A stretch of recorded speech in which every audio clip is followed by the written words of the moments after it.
دا جنگ څه شي دی دا د دوه نظامونو جنگ دی موږ د کوم نظام د جنډې لاندې ولاړ یو د اسلامي نظام د لاندې ولاړ یو موږ جدوجہد د کومې جنډې لپاره کوو د اسلامي جنډې لپاره کوو موږ د خپل وینې د خپل قانون اصل لپاره قربان کوو د اسلامي نظام لپاره قربان کوو وګو عزتمندو نن عالم کفر وای خاور بستاوي قوم بستاوي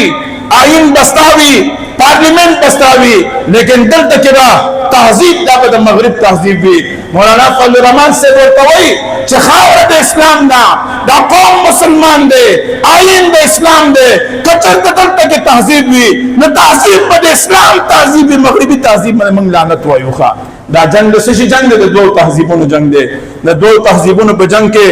اے د مردان درنو پښتنو اے د جمعیت علماء اسلام د کاروان سپایانو د دوه تهذیبونو په جنگ کې کم تهذیب سره ولاړ یې دا سنا